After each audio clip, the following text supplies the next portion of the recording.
So as Rabbi Kanter just said, last year about this time as we were looking at the new schedule, I said, we've had this group for about 8 years now. And it's for the Jewish women in the community who are professionals within the Jewish community. So that, for example, Debbie's a part of the group and Patty's on the list, or you should be. And all of the women professionals that you know around the community. And we've been meeting informally for about 8 years now. We meet now quarterly.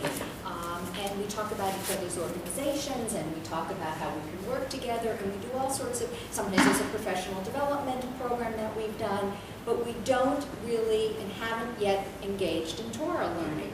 So that's sort of where I approached Elana last year, and I said, you know what, I think it's now time that as Jewish communal professionals, we should also have the opportunity to learn and to study as colleagues.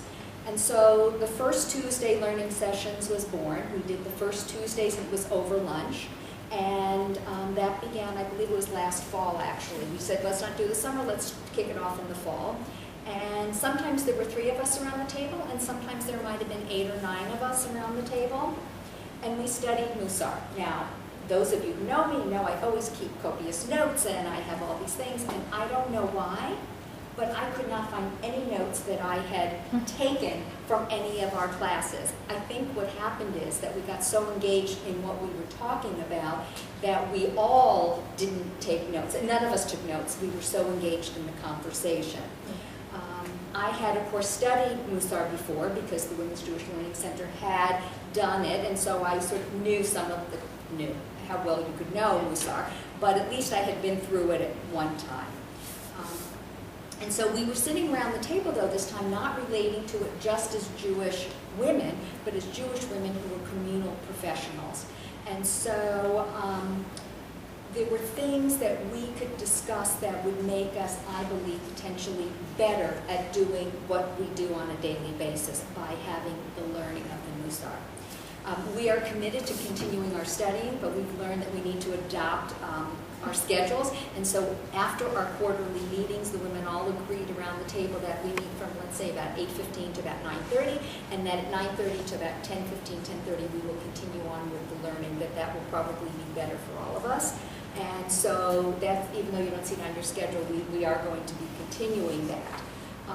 And I think it's important that this class enables Jewish women communal professionals to be committed to being learning professionals. We talk about learning leaders all the time within the Jewish community.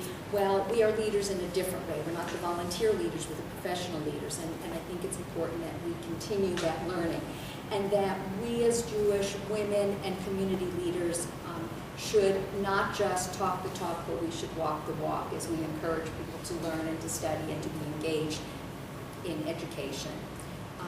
And when we came together, I think that what it also enabled us to do, as I said, since most of us weren't busy taking our notes, we had a very open and honest and frank conversation about the Midot and how to use them in our day-to-day work with our volunteers, with our donors, with the users of our services, the clients, whether they be students that go to Hillel, students at a day school.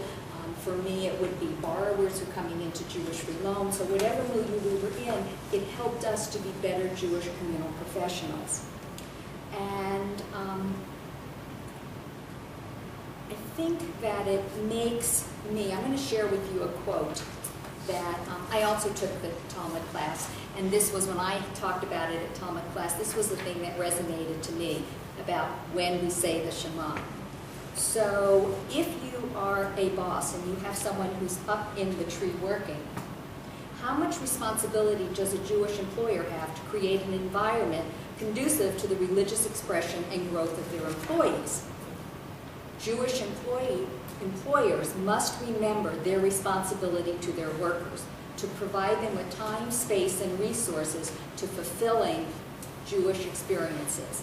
And Jewish employees must be willing every now and then to mutter the Shema under their breath as they go about their daily work routine, sacrificing some of their own Jewish experience for the sake of their work. The consequences of a misstep in this balancing act can be difficult and painful, i.e. you could fall out of the tree if you're not paying attention doing your work when you stop to say the Shema.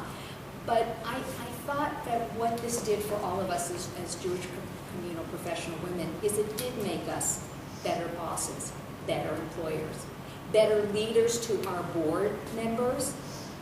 That for me, it made me a much better person when I sat across a table and had to interview someone who came in because they couldn't pay their rent or their utilities and they were coming in for a loan. I think it made us better to deal with the donors that come into our organizations because we understand the text in which we are operating from, and it's not in a vacuum. So it was a very exciting year for us to begin into this venture of learning as Jewish communal professional women. We're looking forward to our next class, which actually is going to be early July. Are you back? Yeah. Okay. And I wanted to thank Rabbi Kanter for taking a chance to doing this class, for always thinking outside of the box, always being visionary, and always allowing us to grow and develop as not just Jewish women, but as Jewish communal professionals.